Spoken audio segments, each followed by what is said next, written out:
Bismillahirrahmanirrahim. Assalamualaikum warahmatullahi wabarakatuh. Selamat malam dan salam sejahtera. Salam keluarga Malaysia. Terima kasih bersama kami dalam Bicara Naratif Pra-PRU ke-15, Sentimen Pengundi Muda dan Strategi Politik. Sebenarnya kalau kita gambarkan kepada menjelang PRU ke-15 ini, pertambahan lebih kurang 1.2 juta golongan pengundi muda berusia 18 hingga 20 tahun dan juga dengan pertambahan pengundi automatik sehingga 5.2%.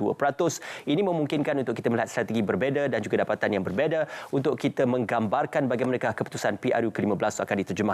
Sedikit saya nak bawakan bersama dengan anda perkongsian grafik berkenaan tentang dapatan daripada Ilham Center, sebuah badan bebas yang melakukan kajian di lapangan berkenaan tentang kehendak masyarakat dan juga bakal pengundi dalam isu-isu yang perlu diselesaikan menjelang PRU ke-15. Ini sebuah badan bebas yang menjalankan kajian tersebut dengan kerjasama dan juga melalui modul Suruhanjaya Pilihan Raya, isu kos sara hidup dan juga harga barang, peluang pekerjaan dan juga kadar gaji, pendidikan, kestabilan politik dan juga kadar mata wang serta hutang negara. Yang mana paling tinggi ini adalah isu yang paling dekat dalam kalangan anak muda ataupun golongan belia. Jadi isu ini perlu diselesaikan. Apakah ia mempengaruhi keputusan pengundian PRU ke-15? Bercakap lebih lanjut berkenaan tentang topik dan juga tajuk pada malam ini, saya maaf hati untuk memperkenalkan Profesor Madya Dr. Muhammad Mursyid Arsyad, pensyarah pembangunan belia, PPP dan Unit Literasi dan Advokasi IPSAS Universiti Putra Malaysia. Assalamualaikum, selamat malam Puan Madya. Waalaikumsalam. Bersama kami dalam Bicara Naratif, julung-julung kalinya bersama dengan kita. Juga kita bawakan anak muda yang berkaliber dan boleh mewakili suara belia pada malam ini,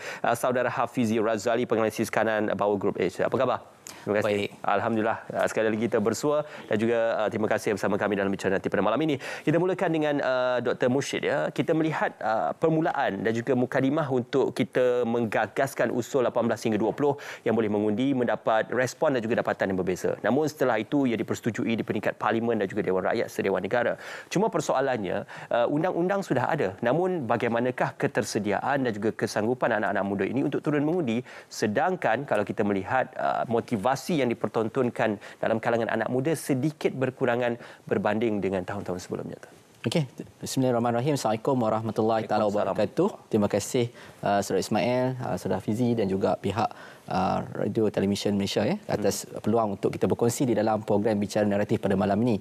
Satu lontaran persoalan yang sangat baik, kerana kalau kita lihat dalam konteks kesediaan belia untuk mengundi, sebenarnya kita berbalik kepada asas punca kuasa kenapa golongan belia boleh mengundi, iaitu pada tahun yang lepas 2020 kita nampak lihat perkembangan setelah usul tersebut diluluskan di peringkat Parlimen dan juga Dewan Negara. Kita dapati bahawa peluang untuk golongan belia mengundi ini sebenarnya terbuka luas. Bermakna keterlibatan belia bukan sahaja sebagai pemilih, tetapi pada masa sama juga belia boleh menjadi calon untuk bertanding mewakili parti-parti politik ataupun menjadi calon persendirian di dalam proses demokrasi negara. Jadi kita lihat penambahan jumlah pengundi yang seperti yang saudara Ismail kongsikan tadi sebenarnya merupakan satu jumlah yang besar. Kalau kita lihat pada PRU yang lepas, pada PRU yang ke-14 yang lepas, kita dapati bahawa 14.9 juta jumlah pengundi ketika itu. Dan malangnya kalau kita lihat dari konteks ni perlu kita lihat dalam konteks yang berbeza, kerana penambahan jumlah undi sebenarnya meningkat 21.1 juta. Dan kita lihat dari konteks jumlah berkenaan, 1.2 juta adalah pengundi yang kali pertama mengundi yang terlibat dalam program undi 18 yang berusia antara 18 hingga 20 tahun. Dan kita nampak lihat penambahan jumlah pengundi hampir 5.8 juta. Dan jika kita bandingkan dengan jumlah 222 parlimen, kalau kita bahagi secara purata, setiap parlimen mencatatkan peningkatan jumlah pengundi 26,000 pemilih untuk setiap parlimen, itu secara purata. Jadi kita nampak secara tak langsung ini akan memberi implikasi besar kepada keputusan pilihan raya umum, dan pada masa sama juga kita akan nampak lihat suara-suara belia didengari. Kalau mungkin sebelum ni suara belia mungkin pada ketukan tersorot dalam persenaran yang ada, tetapi dengan adanya undi 18 ini kita dapati bahawa mana-mana parti politik yang ingin menjadi kerajaan ataupun mana-mana kerajaan yang telah menang dalam pilihan nanti perlu mendengar suara belia, kerana suara belia akan menjadi prioriti selepas ini. Dan kita nampak dia adalah merupakan satu implikasi positif kepada pembangunan kepimpinan golongan muda sebenarnya. Sebab dalam konteks pembangunan belia, saudara Ismail, kita lihat semakin cepat kita memberi mereka peluang untuk terlibat dalam proses demokrasi, semakin cepatlah proses pembangunan kepimpinan itu sendiri. Jadi kita nampak optimis bahawa undi 18 ni akan memberi implikasi positif dan secara langsung akan memberi bentuk naratif baru dalam lanskap demokrasi dan politik negara. Ya. Keputusan untuk kita mencadangkan undi 18 hingga 20 ini juga melihatkan kepada presiden yang dilakukan oleh negara-negara lain kecuali Singapura yang masih mengekalkan usia 21. Malah Indonesia juga sehingga memperkenalkan usia 17 tahun. Jadi ini mendapat sahutan yang cukup menggalakkan penggalakkan daripada kalangan anak muda di peringkat negara-negara Asia Tenggara. Cuma isunya apabila kita mendefinisikan tahap kematangan itu, apakah anak muda sudah bersedia untuk menimbang tara antara parti dan juga pimpinan yang akan dibentuk pada 5 tahun akan datang, Hafizi? Ya, bagi saya andaian bahawa anak-anak muda ini adalah tidak matang untuk membuat satu keputusan adalah satu naratif yang kotor untuk mereka yang berkepentingan. Kerana kalau kita lihat, orang yang berumur 18 tahun sudah boleh ada satu lesen untuk berkahwin. Jadi kalau dari segi filosofi dan undang-undang itu, kalau mereka sudah boleh membuat keputusan untuk berkahwin, untuk membuka akaun bank, kenapa mereka tidak boleh memilih untuk calon yang terbaik untuk mereka? Jadi sebenarnya dalam konteks ASEAN, negara-negara ASEAN ni agak terkebelakang dalam satu pendekatan untuk membuka ruang kepada anak-anak muda untuk memilih dalam satu proses pilihan raya. Kerana kalau tengok dari perspektif Eropah, negara seperti di United Kingdom ataupun Czechoslovakia yang sudah tidak ada pun sekarang ini, sejak tahun 1960-an sudah memberi satu kebenaran untuk mereka yang berumur 18 tahun ke atas untuk mengundi. Jadi bagi saya, anak-anak muda sudah pun bersedia. Tapi persoalan yang lebih mendalam adalah sama ada mereka ini telah dididik untuk mendapat satu pendidikan politik yang secara transparan dan secara objektif. Okey. Kerana kita perlu faham bahawa hanya kerana seseorang itu adalah muda, tidak semestinya mereka mampu membuat keputusan yang seiring dengan kepentingan anak-anak muda itu sendiri. Pendidikan transparan yang bagaimana dimaksudkan itu? Ya, maksud saya adalah sebenarnya satu proses pendidikan politik itu perlu bermula daripada peringkat awal. Okey. Maksudnya pengundi itu sejak daripada bangku sekolah lagi mereka perlu diberi satu pendedahan apa sebenarnya satu sistem pilihan raya itu, kenapa kita perlu mengundi dan kesan kepada pengundian itu tersebut akan membawa kepada kesan apa kepada kehidupan mereka, kehidupan ibu bapa mereka dan kehidupan masyarakat. Perkara ini tidak disentuh langsung dalam sistem persekolahan kita dan tiba-tiba pada umur 18 tahun kita memberikan kuasa untuk mereka mengundi. Jadi ada satu persoalan sama ada kita cukup bersedia, tapi bagi saya anak muda dengan adanya internet, dengan adanya pembacaan yang meluas, dengan adanya perbualan dengan rakan-rakan mereka yang juga sayangkan negara dan mahukan satu kehidupan yang lebih baik, mereka mampu berfikir, membuat keputusan dengan objektif. Tetapi ada isu lain yang kita perlu bincangkan, seperti contohnya walaupun kita ada lebih ramai pengundi muda, tapi kita kena faham bahawa kebanyakan daripada pengundi muda ini adalah berada dalam demografi kawasan-kawasan bandar dan separuh bandar. Tapi dalam masa yang sama kita perlu fahamkan bahawa kebanyakan daripada kerusi yang akan membentuk kepada kerajaan itu adalah di kawasan luar bandar.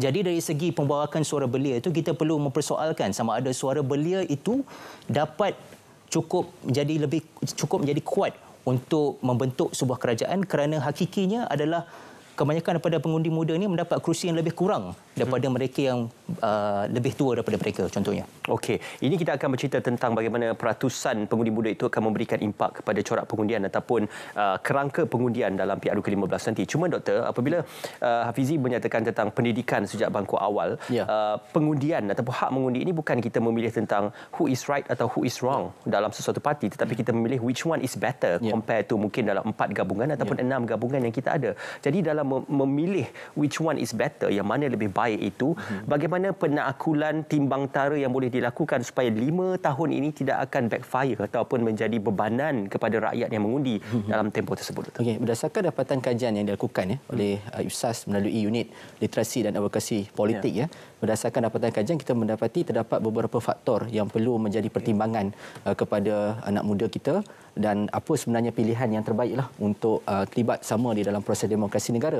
Saya kongsikan yang pertama adalah dari segi konteks calon itu sendiri. Maknanya calon yang berwibawa, calon yang bersih, dan semestinya calon yang bersih itu akan mewakili partilah yang boleh deliver ataupun merencana aspirasi rakyat. Dan calon-calon ini juga dilihat sebagai medium untuk menggerakkan aktiviti dan juga pembangunan komuniti dan pada masa sama aktif untuk membantu komuniti dan ikhlas untuk berkhidmat demi masyarakat. Itu sebenarnya ekspektasi anak muda.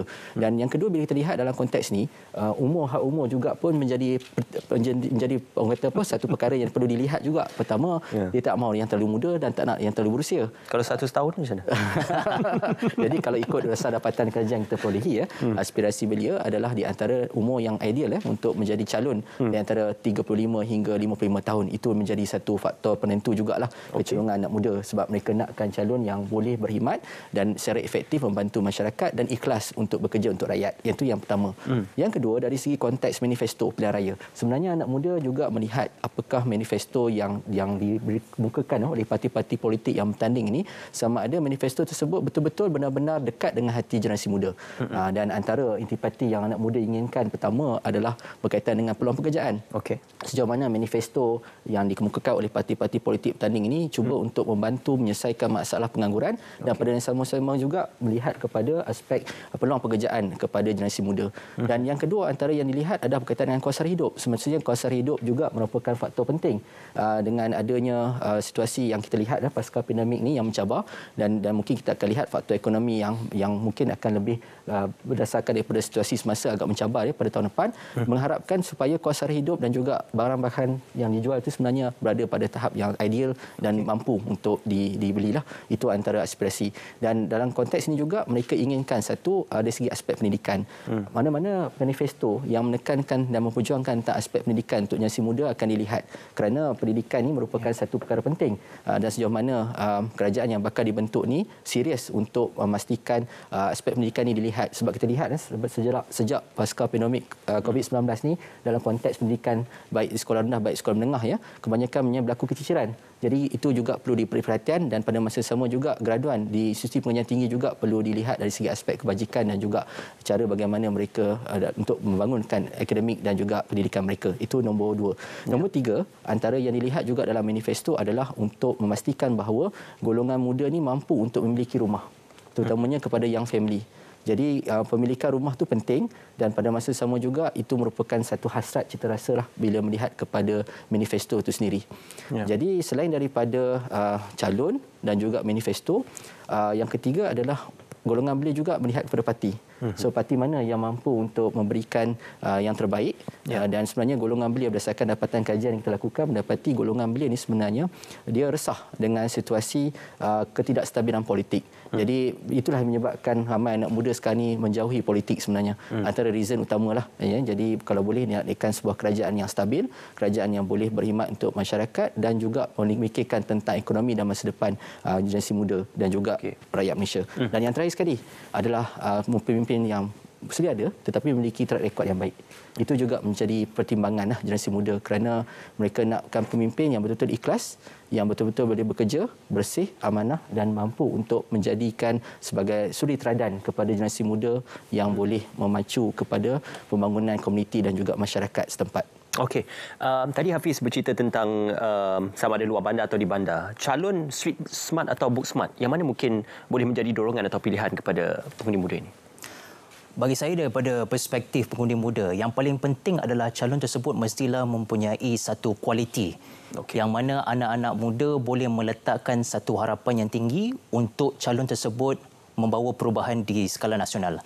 Walaupun kita tahu ada contohnya calon-calon muda yang tidak bertanding di bawah parti yang agak konvensional seperti Parti Muda, Parti Amanah dan sebagainya, parti yang lebih kecil ataupun Parti Sosialis Malaysia. Tapi yang lebih penting bukannya hanya kepada parti tersebut, tetapi apa yang boleh dibawa untuk calon tersebut memberi satu suara untuk anak-anak muda membincangkan isu yang terpalit kepada mereka. Kerana mereka sudah bosan dengan politikus yang tidak sudah memainkan isu bangsa dan agama, dan mereka mahu mendengar satu penyelesaian dan bukan sahaja satu retorik.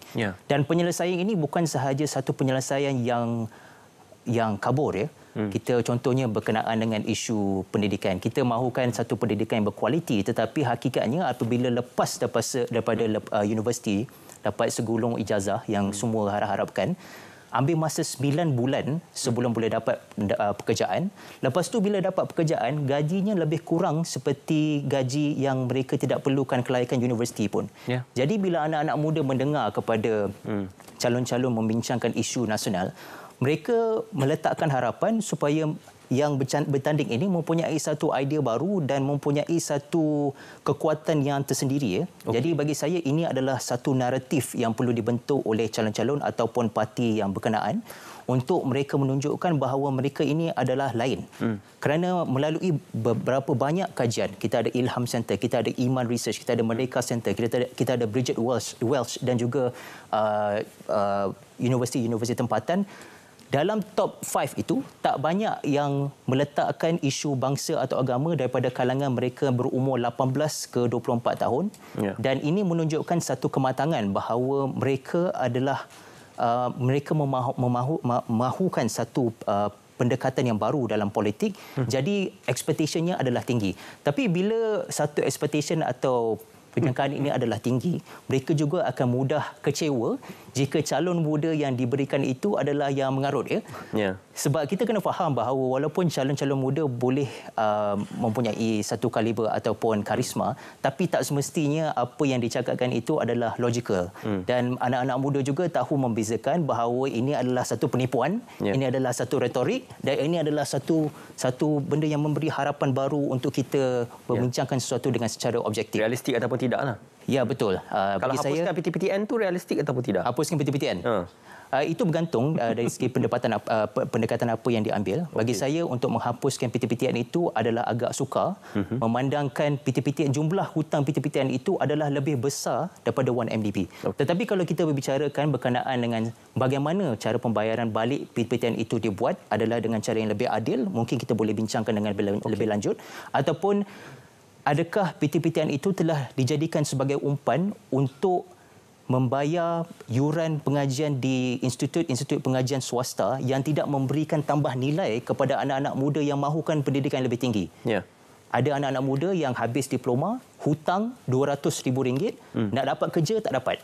Jadi itu satu benda yang kita kena bincangkan dan bukannya bincangkan isu sama ada hutang PTPTN itu perlu dihapuskan atau tidak. Kerana kita perlu melihat kepada data dan kita perlu lebih objektif dalam pendekatan kita untuk menyelesaikan sesuatu masalah itu. Ya, sebab itu kita katakan kita perlu realistik dalam melihat janji, manifesto ataupun apa jua tawaran yang diberikan oleh calon ataupun parti akan bertanding. Hafizi dan juga Doktor, kita nak berehat seketika, semuanya kembali dalam Bicara Naratif.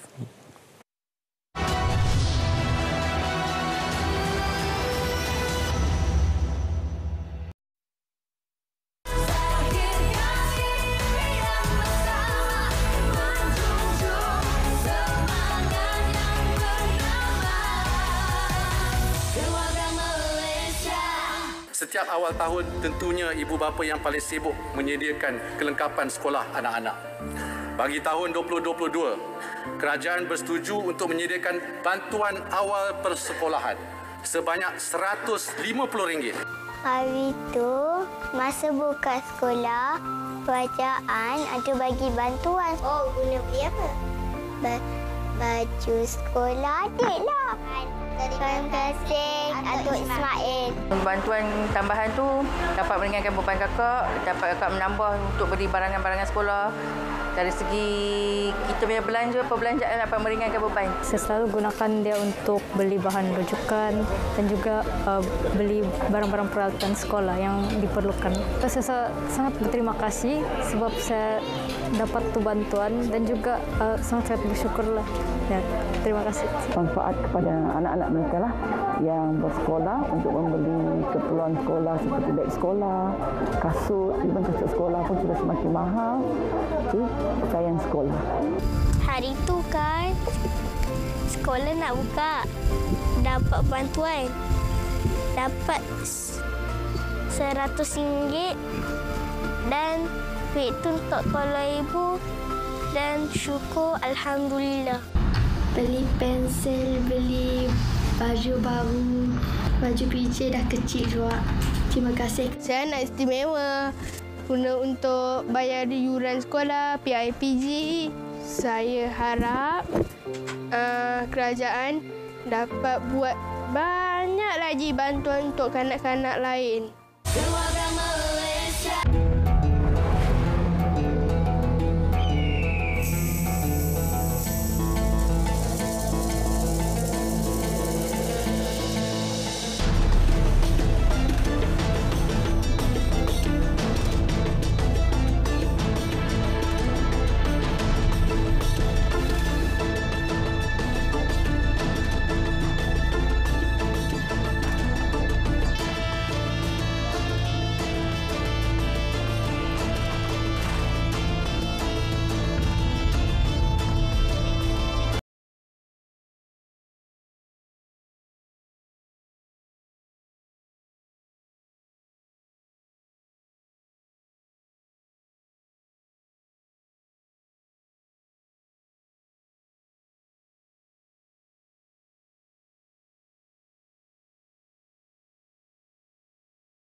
Baik, lebih 21 juta pengundi bakal melunaskan tanggungjawab mereka dalam menyuburkan demokrasi negara.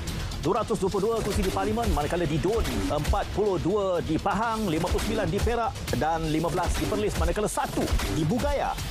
Naratif khas PRU 15 bermula 5 hingga 18 November 2022 pukul 9 malam di TV1 dan saluran berita RTM.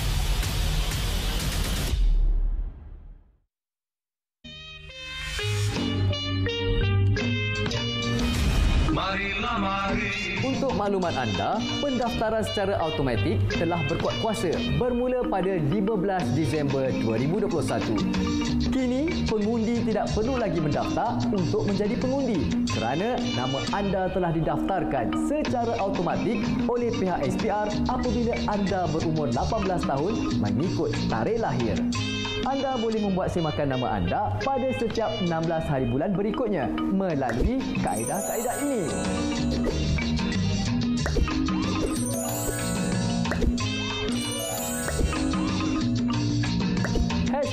#Fakta PRU. Jumpa lagi. Pergi mengundi, jangan lupa kewajiban pada negara.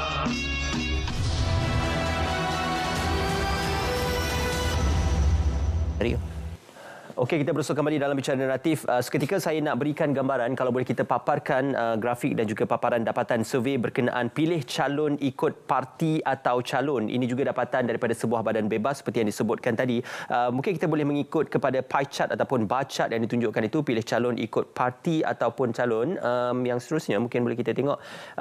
Pilih calon, kecenderungan pengundi-pengundi untuk memilih calon. Kalau diikutkan di sini adalah melalui dapatan bangsa Melayu, Cina, India, bandar, pinggir bandar, kampung, tanah rancangan dan juga golongan usia 18 hingga 20, 21 hingga 29, 30 hingga 39. Ini menggambarkan bahawasanya kelompok-kelompok ini dibahagikan dan juga penting dalam kita mendapat analisis dan juga dapatan sejauh manakah kecenderungan pengundi-pengundi ini akan menentukan keputusan PRU ke-15 nanti. Mungkin persoalan itu boleh terus ditanyakan kepada tetamu kita di studio pada ketika ini. Hafizi menyatakan berkenaan tentang isu bandar atau luar bandar. Dapatan survei itu meluaskan lagi kepada mengikut kategori umur dan juga pinggir bandar, kampung, Melayu, India, Cina dan juga lain-lain etnik. Jadi apakah ianya penting untuk kita menentusahkan kecenderungan pengundi ini khususnya kepada isu-isu yang dekat dalam setiap kategori yang dipertontonkan? Ya, sangat penting. Pengundi-pengundi muda perlu faham bahawa dengan kuasa yang mereka ada ini, mereka boleh membawa perubahan. Ya. Kerana kalau kita ikut data, walaupun ramai yang kata mereka mahukan calon yang berkualiti, tetapi ada juga yang ramai yang tak mahu mengundi langsung.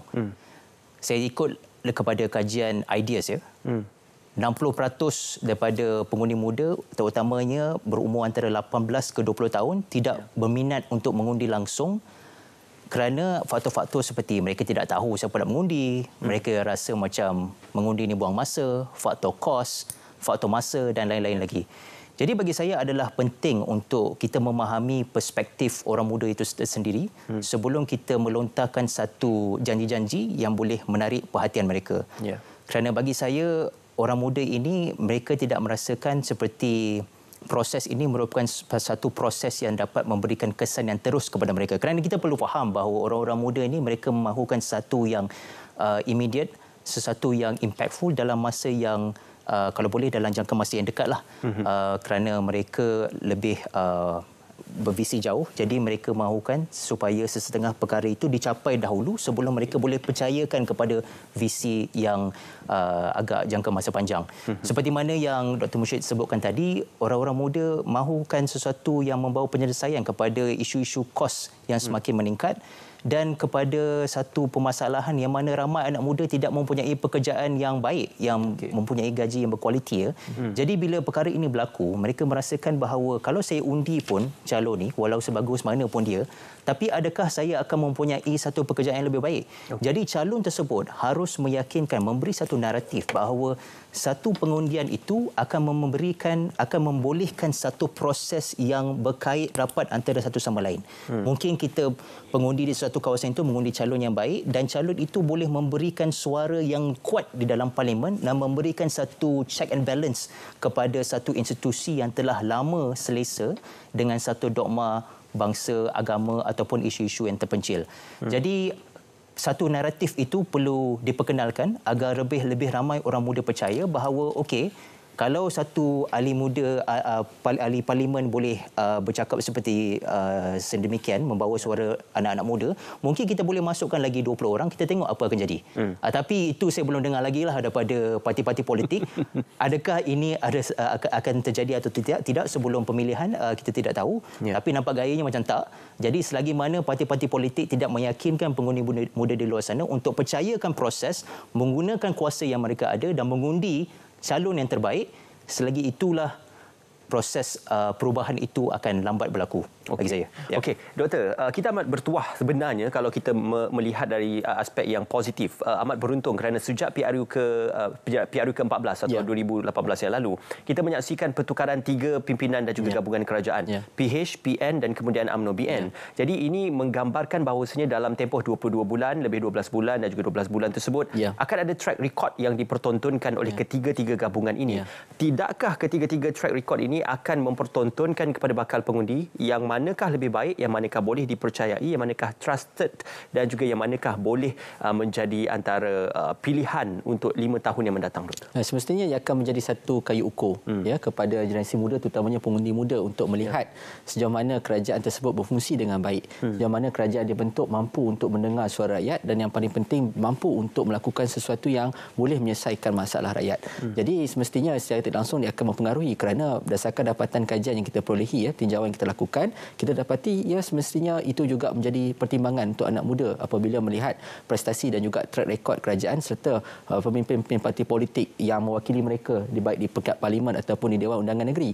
Jadi itu merupakan satu faktor utama penentu kepada pemilihan, corak pattern pemilihan terutama kepada pengundi muda. Saya setuju dengan Saudara Fizi tadi bila melihat kepada isu nasional berkaitan dengan peluang pekerjaan, kuasa sara hidup yang meningkat dan kadar gaji upah yang setimpal. Sebab kita perlu lihat bahawa kerajaan yang bakal dibentuk ini berdepan cabaran yang besar, terutamanya apabila untuk menyediakan peluang pekerjaan kepada generasi muda dan lebih-lebih lagi pekerjaan yang setimpal dengan kepakaran dan juga kemahiran mereka. Ini kalau kita lihat daripada statistik yang dikeluarkan oleh Jabatan Perangkaan Malaysia, kalau lihat kepada kadar guna tidak penuh sesuazah, dalam masa mudah, kadar guna tidak penuh sesuazah ni maksudnya dalam masa mudah unemployability lah. Maknanya pekerjaan mereka ini tidak sepadan dan setara dengan kelayakan dan juga kemahiran mereka.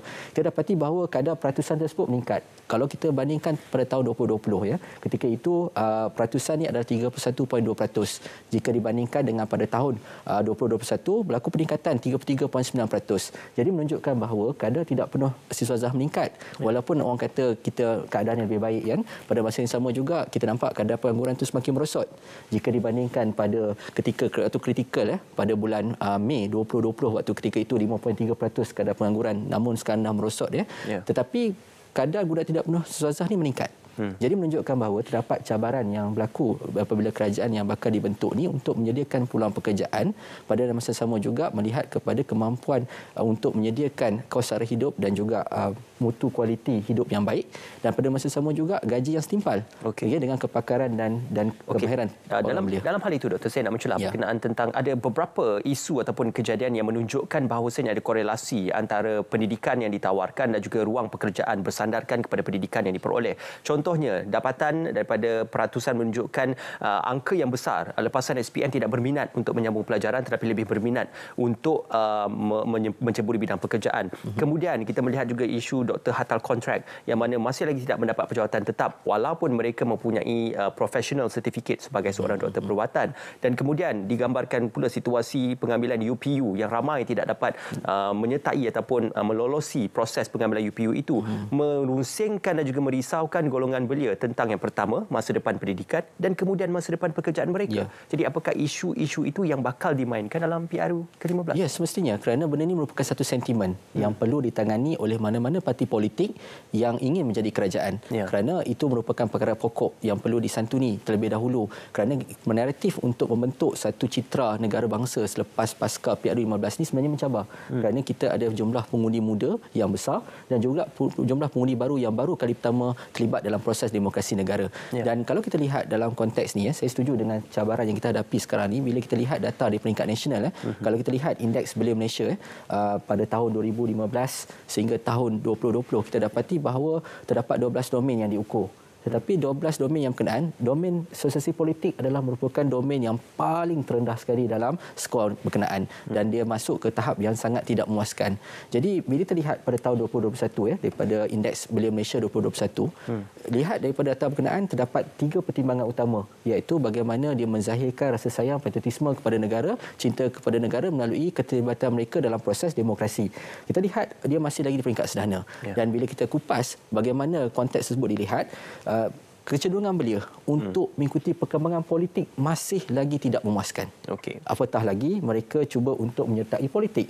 Jadi isu dia sekarang ni adalah kerana terlalu banyak isu yang perlu ditangani oleh kerajaan ataupun bakal kerajaan yang bakal dibentuk nanti selepas PRU15 untuk menyantuni isu-isu yang berkaitan dengan golongan muda. Okey, Hafizi, meletakkan calon muda, apakah ia dianggap sebagai penyendal ataupun mengisi tempat kosong untuk menarik undian daripada golongan muda ini?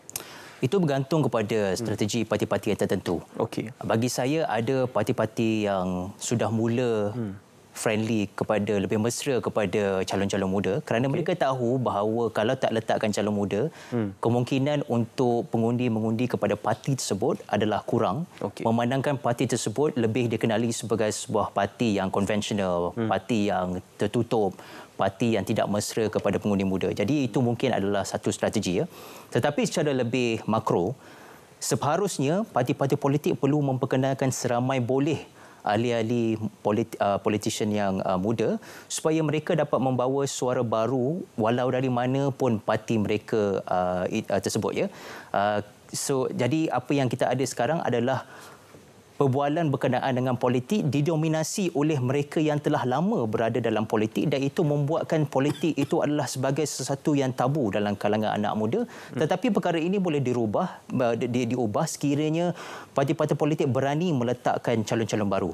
Jadi bagi saya cara ini telah diadopt oleh parti-parti yang bertanding di kawasan-kawasan bandar kerana mereka tahu bahawa tanpa adanya satu pembaharuan, mereka akan terus ditinggalkan oleh naratif bahawa sesetengah parti itu adalah parti yang tidak kompeten, parti yang rasuah atau parti yang dibenci oleh masyarakat.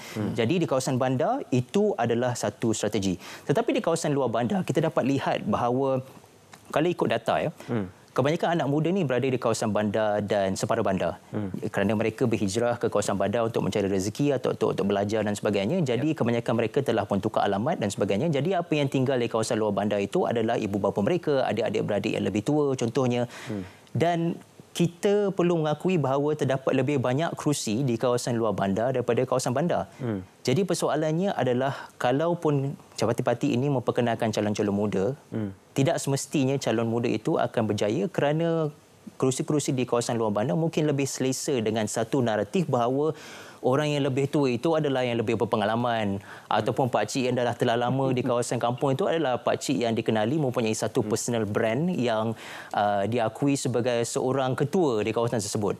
Jadi kalau selalu turun padang mesti lagi betul. Popular. Jadi di kawasan-kawasan luar bandar ni ada satu sistem warlord yang entrenched, yang mana golongan politik yang lebih tua ini sudah mempunyai satu dominasi yang sangat kuat dan naratif yang tidak boleh digoncang, sehingga kan tidak kira apa pun isu nasional yang kita mainkan, sama ada secara terus kepada pengundi ataupun kepada anak-anak mereka, mereka tidak akan beranjak. Mereka akan mengundi kepada parti tersebut disebabkan satu sistem patriarki yang kita telah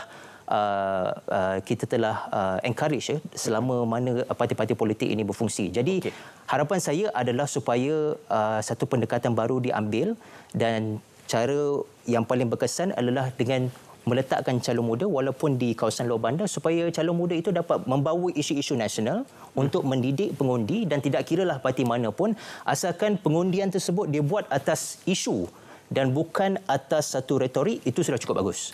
Dan kira parti mana. Isu warlord dan juga isu kelaziman pengundian itu akan kita tanyakan sebentar lagi, semuanya dalam Bicara Naratif.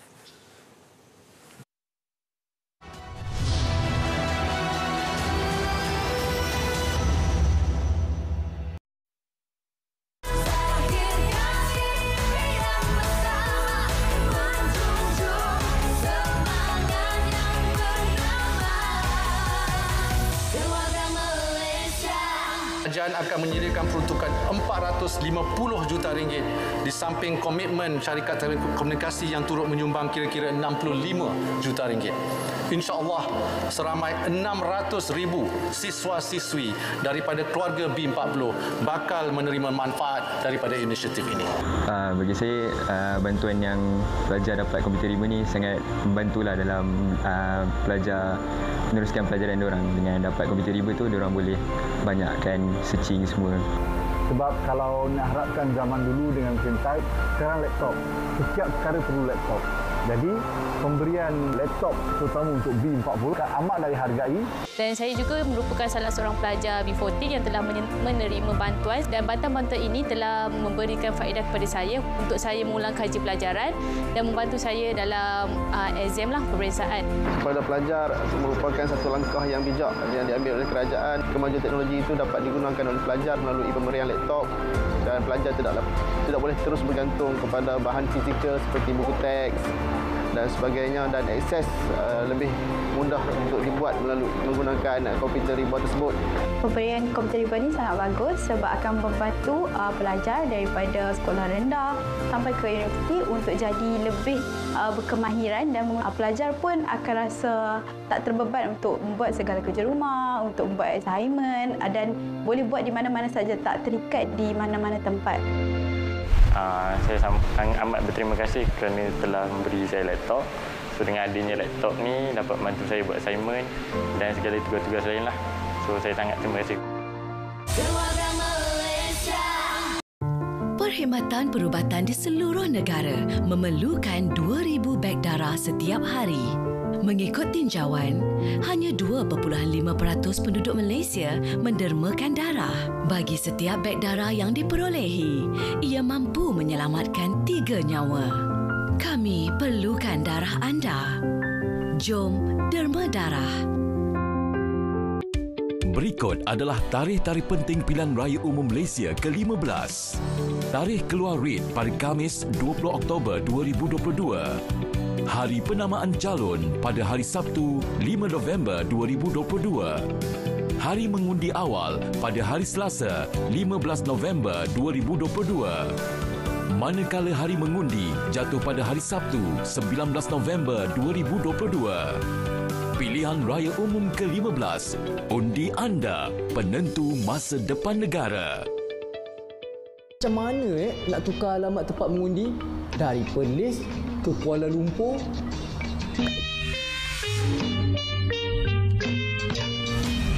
Marilah mari. Caranya adalah pemilih perlu menukar alamat pada kad pengenalan di Jabatan Pendaftaran Negara JPN kerana pihak SPR akan menggunakan alamat pada kad pengenalan anda untuk mendaftar alamat tempat anda mengundi.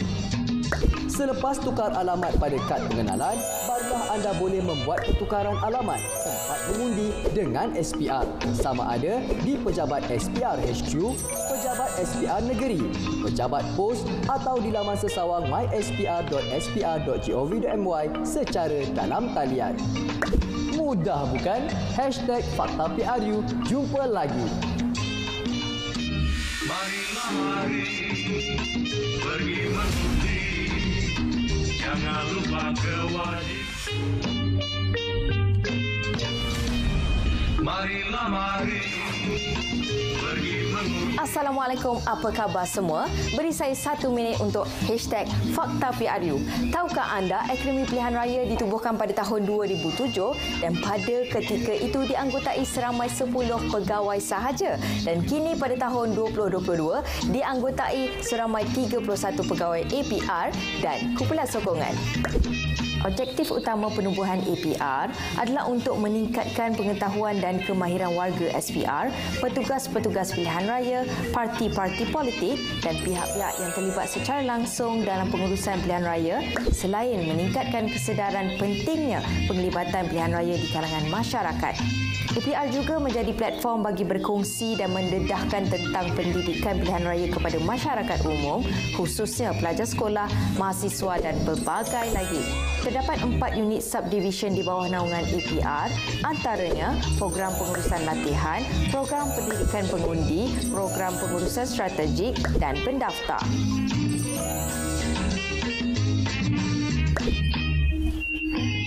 Nak tahu lebih lanjut, jom layari media sosial APR, Facebook, Twitter, Instagram dan juga TikTok. #FaktaPRU. Jumpa lagi. Jangan lupa kewajiban pada negara.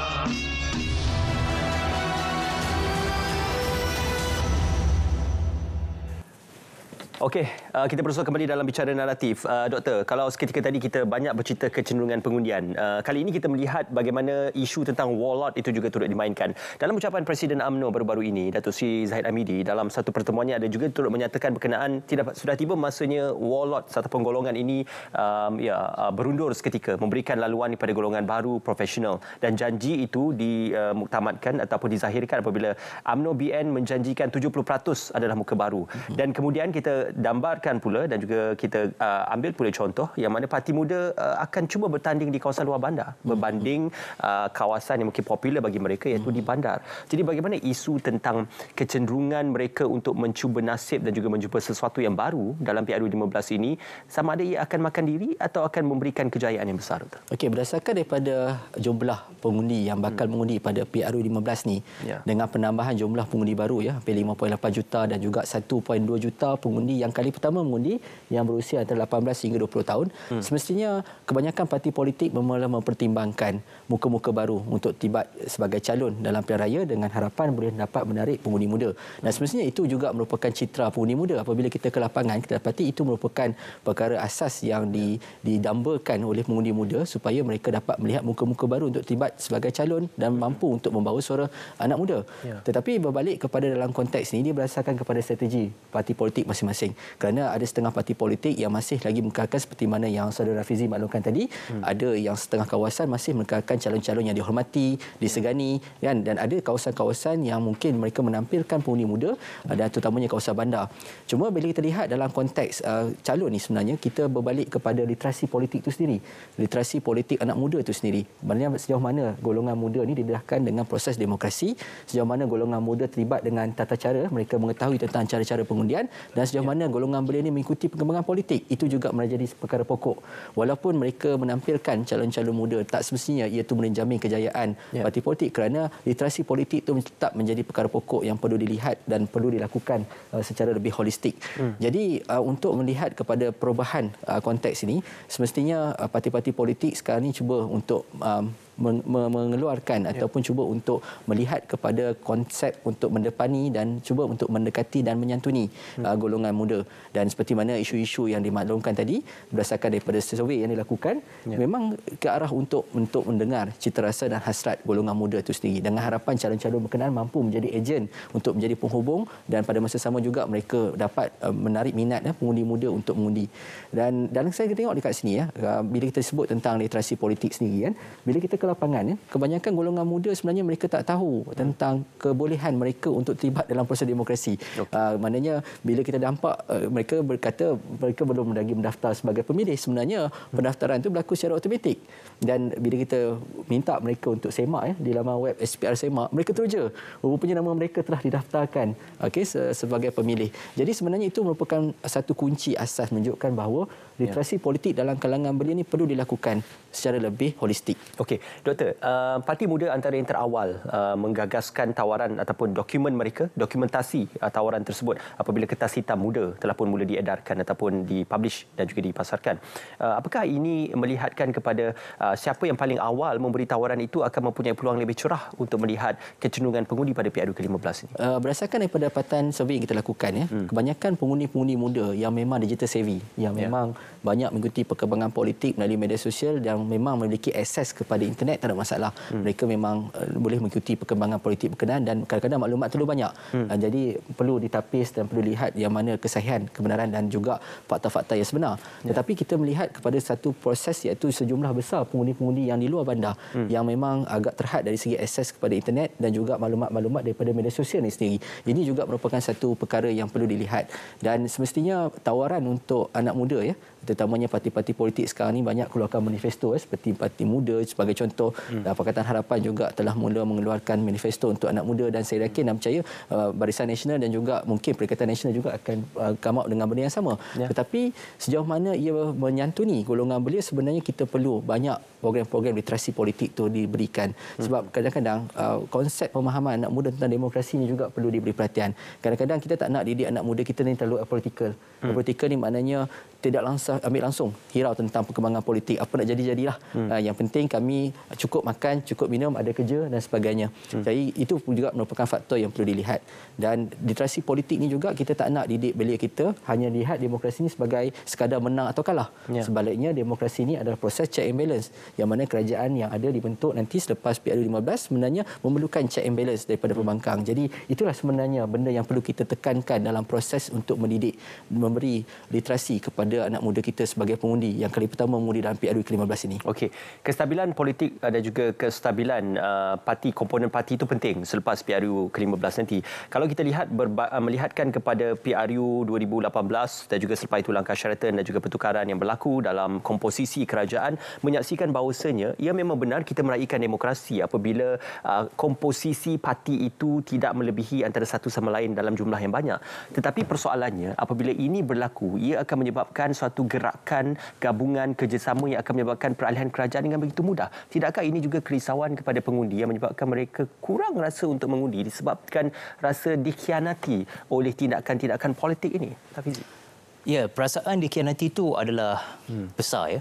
Tidak hanya kepada golongan muda, tapi bagi saya sesiapa yang ditanyakan pun, kalau tanya kepada pengundi di Parlimen Gombak contohnya, dengan adanya pengkhianatan oleh calon tersebut, adakah mereka bersetuju atau tidak? Saya rasa kebanyakannya akan kata tak bersetuju lah. Tapi mungkin akan didispute oleh saudara tersebut, calon tersebut. Tapi bagi saya, apa yang lebih penting adalah untuk memberi satu kefahaman kepada pengundi bahawa dengan adanya undang-undang anti lompat parti yang kita ada sekarang, kemungkinan untuk perkara itu terjadi adalah lebih sukar, walaupun masih boleh terjadi.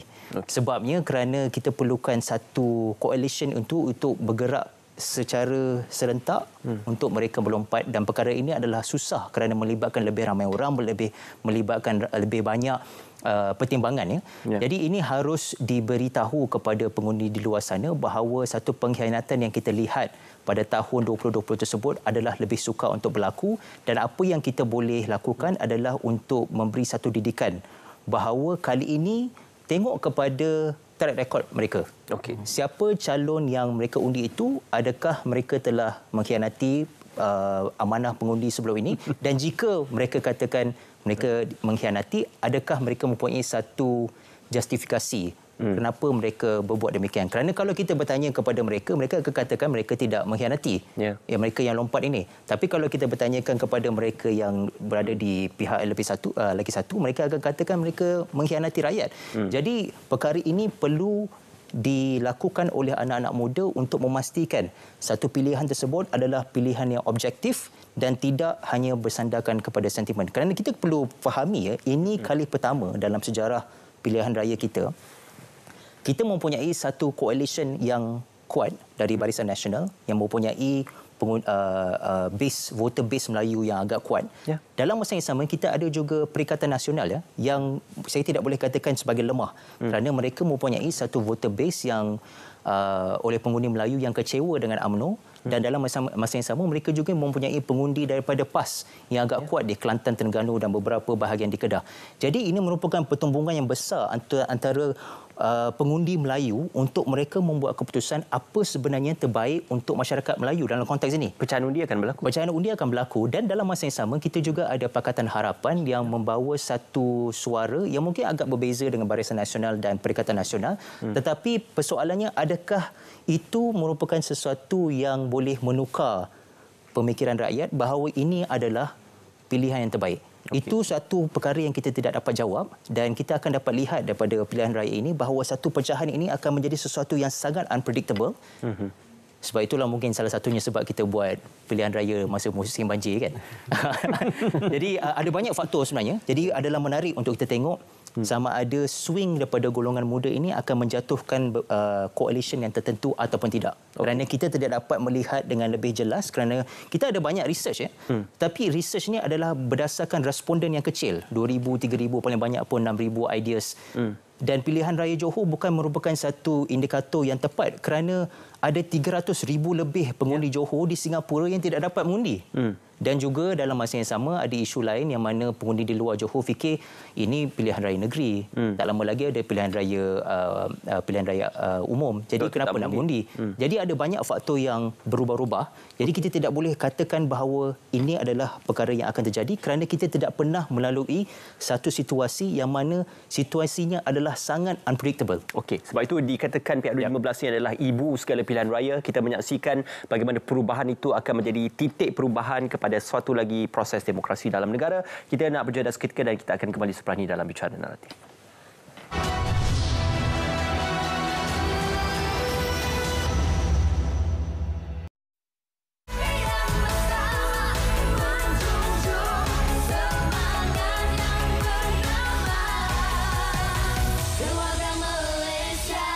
Dengan ini, kerajaan akan melanjutkan pelaksanaan program subsidi upah selama 3 bulan lagi dengan kadar RM600 sebulan bagi pekerja bergaji RM4,000 dan ke bawah. Sebagai seorang peniaga, saya secara keseluruhannya saya menyokong kadar bantuan subsidi upah yang diberikan oleh pihak kerajaan ini kerana pada sewaktu pandemik jualan agak terjejas. Jadi dengan bantuan ini sedikit sebanyak dapat mengurangkan bebanan yang ditanggung oleh usahawan dan saya berharapkan bantuan ini dapat diteruskan.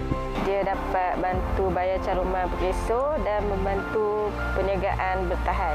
Ketika pandemik, saya sebagai majikan walaupun kedai tidak beroperasi tapi saya tetap membayar gaji pekerja. Jadi dengan adanya bantuan subsidi upah yang diberikan kerajaan sebanyak RM600, sedikit sebanyak dapat membantu saya untuk membayar gaji pekerja. Sekurang-kurangnya dengan bantuan subsidi upah yang dikeluarkan oleh kerajaan ini, ia dapat menampung kos yang telah saya keluarkan untuk membayar gaji pekerja sebelum ini. Bantuan yang kerajaan telah perlukan untuk ketika time COVID itu sangat membantulah bagi saya. Sebab time COVID itu kita tak dapat nak datang kerja, kita kena bayar kos rawatan. Jadi dari segi bantuan tu banyak menolonglah pekerja-pekerja saya dan juga saya. Alhamdulillah semua telah sembuh daripada penyakit COVID-19. Susahlah masa tu, tapi sekarang pun susah juga nak bayar pekerja punya gaji tapi kedai tutup. Nasib baik kerajaan ada bantu subsidi upah. Terima kasih banyak. Masa PKP itu kita boleh cover semualah. Saya harapkan kerajaan boleh extendkan program subsidi upah ini sehingga ekonomi baik. Pelan Tindakan Dasar Sekuriti Makanan Negara 2021 hingga 2025 bertujuan memperkukuh sekuriti makanan negara. Berikut langkah proaktif menangani isu bekalan harga makanan. Pelaksanaan stok simpanan ayam menerusi Lembaga Pertubuhan Peladang. Mempermudahkan proses pembayaran tuntutan subsidi harga ayam dan telur. Memudah cara prosedur import melalui penangguhan fee permit dan mewujudkan laluan pantas barangan makanan haiwan. Memperkasa pemasaran dan pasaran oleh Persatuan Nelayan. Mempergiat kempen makan ikan segar beku dan air tawar. Memperkukuh rantaian pengeluaran hasil pertanian komuniti. Menjadikan aktiviti pertanian komuniti sebagai usaha ke arah sekuriti makanan negara.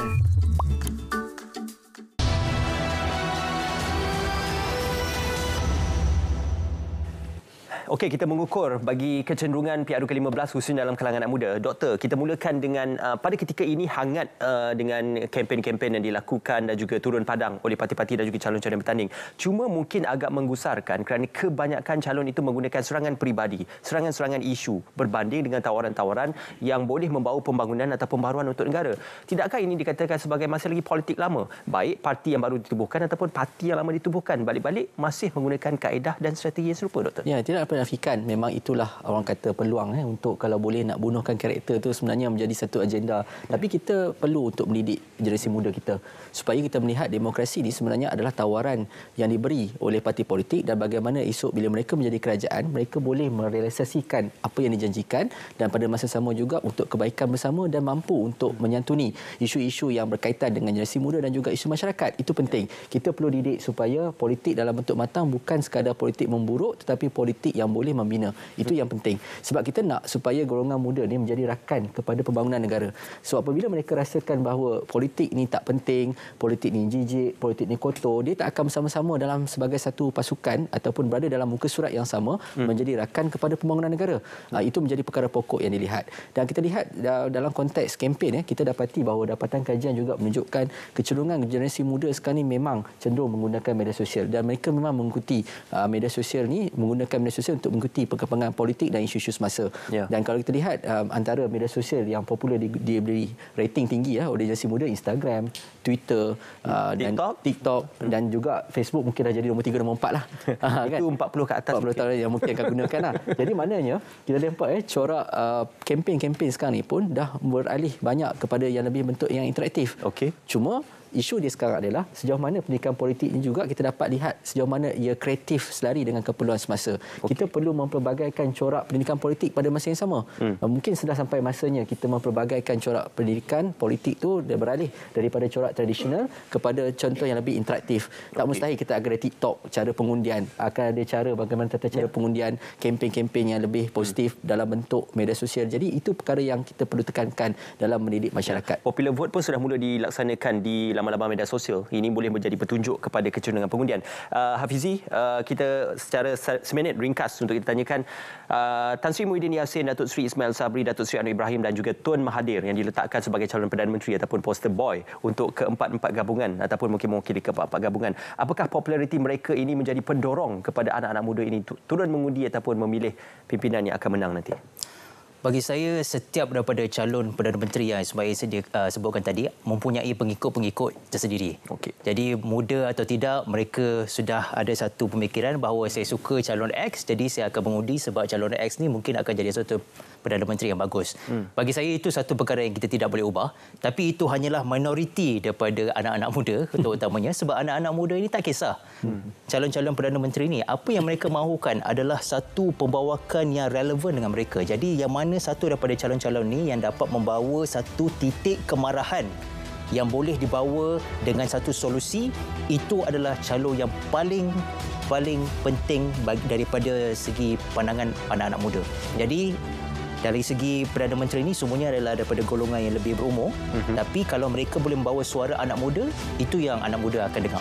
InsyaAllah mungkin apa jua yang akan dipilih it's not about right or wrong, tetapi yang mana lebih baik dan juga yang mana boleh menawarkan sesuatu yang akan membawa perubahan kepada negara dalam tempoh 5 tahun yang mendatang.